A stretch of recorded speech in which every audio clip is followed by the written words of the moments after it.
से पहले मेरा अपनी पार्टी के लोगों को ये कहना है कि परम पूज्य बाबा साहब डॉक्टर भीमराव अम्बेडकर के मानवतावादी संविधान में पूर्ण आस्था एवं उनके कर्म में अटूट विश्वास रखते हुए एक कर्म प्रधान पार्टी होने के नाते बीएसपी का परम धर्म अथक प्रयास व संघर्ष करते रहना है, जो आज नहीं तो कल जरूर रंग लाएगा तथा यहाँ सभी विरोधी पार्टियों का मिथक तोड़कर सब समाज में से खासकर गरीब, असहाय व कमज़ोर वर्गों के लोगों के जीवन में जरूर मुस्कान लाएगा। और कल यूपी विधानसभा चुनाव के बीएसपी की उम्मीद के विपरीत जो नतीजे आए हैं तो उससे घबराकर व निराश होकर पार्टी के लोगों को कतई भी टूटना नहीं है, बल्कि उसके सही कारणों को समझकर व उनसे बहुत कुछ सबक सीखकर अब हमें अपनी पार्टी व मूवमेंट को फिर से आगे बढ़ाना है तथा आगे चलकर सत्ता में भी ज़रूर आना है। तभी फिर यहाँ गरीब, असहाय, दुखी, पीड़ित व कमज़ोर वर्गों के लोगों का सही से भला हो सकता है।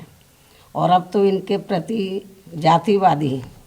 मानसिकता रखने वाली पार्टियों के साथ साथ जातिवादी मीडिया भी, जिसमें सोशल मीडिया भी शामिल है, ये भी नहीं चाहता है कि यहाँ के खासकर गरीब, दबे कुचले, गरीब व लाचार लोग बाबा साहब की मूवमेंट के मुताबिक चलकर सत्ता की मास्टर चाबी खुद अपने हाथों में लें और उसके लिए वे किसी भी हद तक गिरकर अपना गंदा व घिनौना आदि खेल खेलते रहते हैं। इसलिए यूपी का वर्तमान चुनाव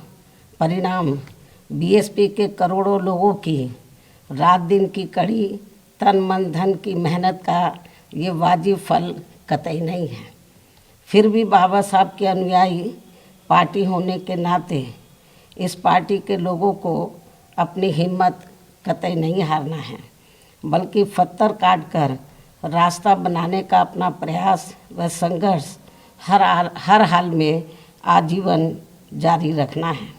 जबकि ऐसे खराब राजनीतिक हालात बीजेपी ने भी देखे हैं, जब आज़ादी के बाद से काफ़ी लंबे समय तक देश में राज करने का मौका यहाँ की जनता ने इनको नहीं दिया था, बल्कि यूपी में भी सन 2017 से पहले भाजपा की स्थिति यहाँ कोई खास अच्छी नहीं थी। और अब इसी प्रकार कांग्रेस पार्टी भी लगभग उसी हालत से गुजर रही है जिस खराब हालत से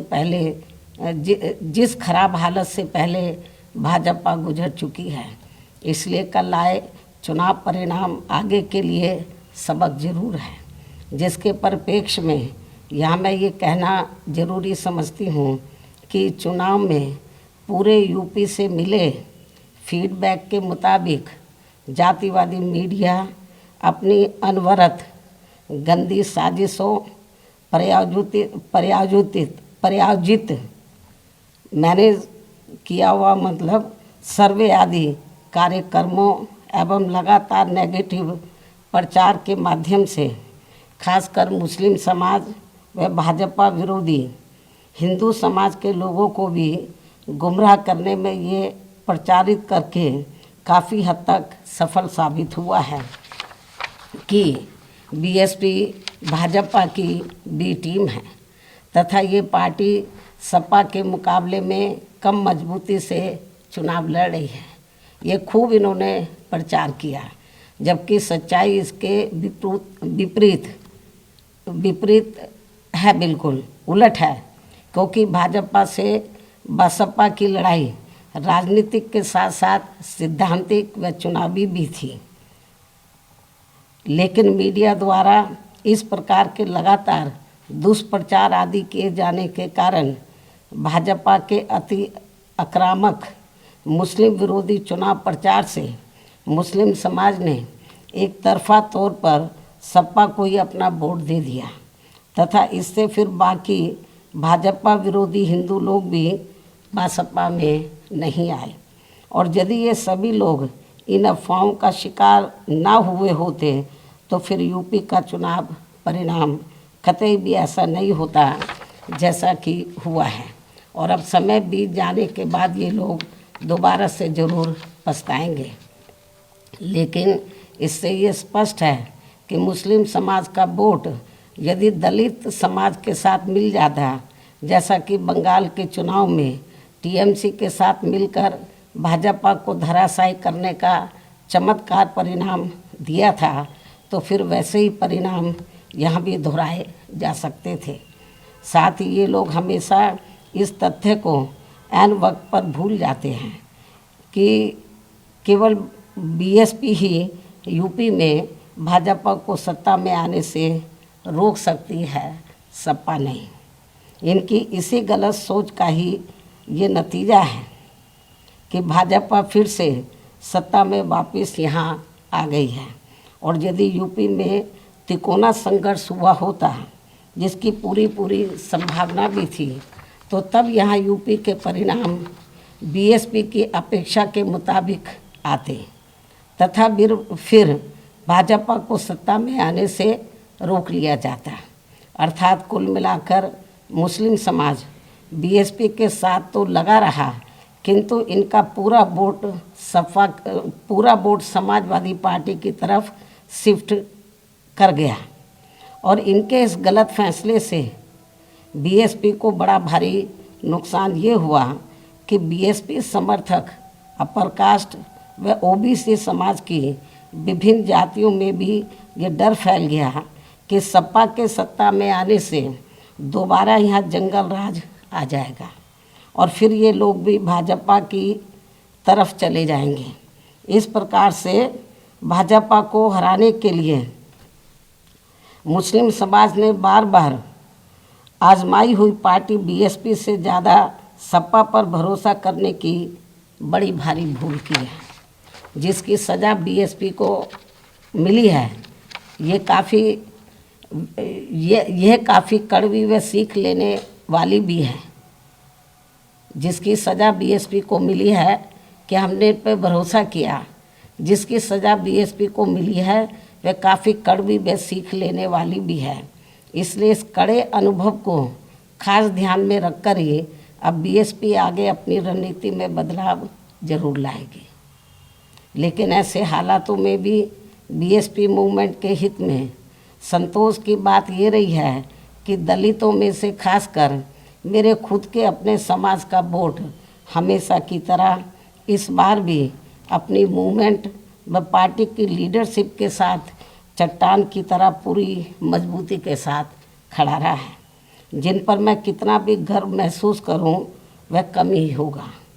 तथा उनका जितना भी मैं आभार प्रकट करूं वह कम ही होगा। और अब मेरी उन सभी से ये भी अपील है कि उन्हें अपना मनोबल बिल्कुल भी नहीं गिरने देना है, क्योंकि बाबा साहब के अनुयायी कभी भी अपनी हिम्मत नहीं हारते हैं तथा वे अपना संघर्ष लगातार जारी रखते हैं।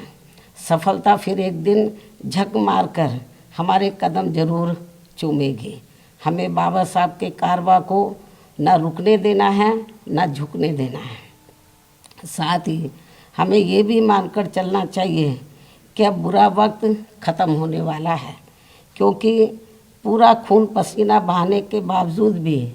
जो यूपी का इस बार परिणाम आया है तो उससे बुरा और क्या हो सकता है। अर्थात पार्टी के लोगों को निराश व हताश कतई नहीं होना है और अपने स्वाभिमान व मूवमेंट की सफलता के लिए पहले की तरह ही पूरे जी जान से पार्टी के कार्य में लगे रहना है। साथ ही इस बार यूपी में पार्टी की अपेक्षा के मुताबिक नतीजे नहीं आने को लेकर फिर से मैं उन्हें ये कहना चाहती हूँ, इस बार चुनाव में मुसलमानों का वोट एक तरफा सपा की ओर जाते देखकर दलित वर्ग में से मेरे खुद के समाज को छोड़कर बाकी सभी हिंदू समाज ने सपा के रहे गुंडा, माफिया, आतंकी व भ्रष्ट राज को याद करके तथा ये सोचकर कि कई हिंदुओं का वोट बंटने से सपा सत्ता में वापस ना आ जाए, इसके डर से इन्होंने बीजेपी की नीतियों व कार्यशैली से दुखी व परेशान होते हुए भी अपना एक तरफा वोट बीजेपी को अंदर अंदर ट्रांसफ़र कर दिया, जिसने फिर बीएसपी को सन 1977 में कांग्रेस पार्टी की हुई स्थिति की तरह यहाँ इस चुनाव में लाकर खड़ा कर दिया है। हालांकि इसके बाद फिर अगले हुए चुनाव में कांग्रेस पार्टी पूर्व की तरह यूपी सहित देश के अन्य राज्यों में भी पुनः सत्ता में वापस आ गई थी। कहने का तात्पर्य ये है कि राजनीति में कभी कभी वर्तमान की तरह ऐसे उतार चढ़ाव भी आते हैं जिससे अपनी पार्टी के लोगों को भी दुखी होकर शांत बैठने की बजाय या इधर उधर भटकने की बजाय बल्कि ऐसी बदली हुई परिस्थितियों का भी मुकाबला करने के लिए अपनी वर्तमान रणनीति में परिवर्तन करके आगे बढ़ना होगा। अपने सत्ता में वापस आ गई थी। कहने का तात्पर्य ये है कि राजनीति में कभी कभी वर्तमान की तरह ऐसे उतार चढ़ाव भी आते हैं जिससे अपनी पार्टी के लोगों को भी दुखी होकर शांत बैठने की बजाय या इधर उधर भटकने की बजाय बल्कि ऐसी बदली हुई परिस्थितियों का भी मुकाबला करने के लिए अपनी वर्तमान रणनीति में परिवर्तन करके आगे बढ़ना होगा। और इसके लिए बाबा साहब के राजनीतिक जीवन संघर्ष व उनकी सोच को भी ध्यान में रखकर अपनी पार्टी के जनाधार को फिर से कैडर के जरिए आगे बढ़ाना है। साथ ही इस मामले में हमें ये भी याद रखकर आगे बढ़ना है कि कांग्रेस ने बाबा साहब को अपने रास्ते का रोड़ा मानकर इनको सीधे चुनाव में कामयाब नहीं होने दिया था, लेकिन उन्होंने इससे भी अपनी हिम्मत नहीं हारी थी और फिर यहाँ जातिवादी व्यवस्था के शिकार हुए लोगों को एकजुट व संगठित होकर उन्हें राजनीति में आगे आने की भी सलाह दी थी, ताकि फिर वे सत्ता के जरिए अपना खुद का विकास व उत्थान आदि कर सकें, जैसा कि हमने यूपी में 4 बार करके दिखाया भी है। साथ ही उन्होंने उस समय कांग्रेस जैसी अन्य उन सभी जातिवादी पार्टियों से भी अलग रहने की भी सलाह दी थी जिनकी जातिवादी सोच में कोई परिवर्तन नहीं आ रहा था। इसलिए इन सब बातों को ध्यान में रखकर अपनी पार्टी के लोगों को फिर से या अपनी पार्टी व मूवमेंट को आगे बढ़ाना है। इन्हीं ज़रूरी बातों के साथ ही अब मैं बीएसपी के सभी छोटे बड़े पदाधिकारियों, कार्यकर्ताओं एवं अनुयायियों के साथ साथ सर्व समाज के उन सभी लोगों का भी हृदय से आभार प्रकट करती हूँ जिन्होंने बीएसपी को जिताने के लिए यहाँ रात दिन काफ़ी कड़ी मेहनत की है तथा पूरे तन मन धन से भाजपा को हराने के लिए यहाँ लगे रहे हैं। साथ ही उत्तराखंड व पंजाब राज्य के भी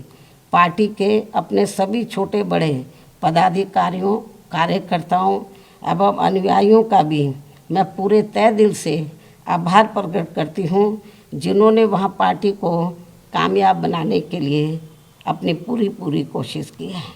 हालांकि इन राज्यों में भी हमें उम्मीद के मुताबिक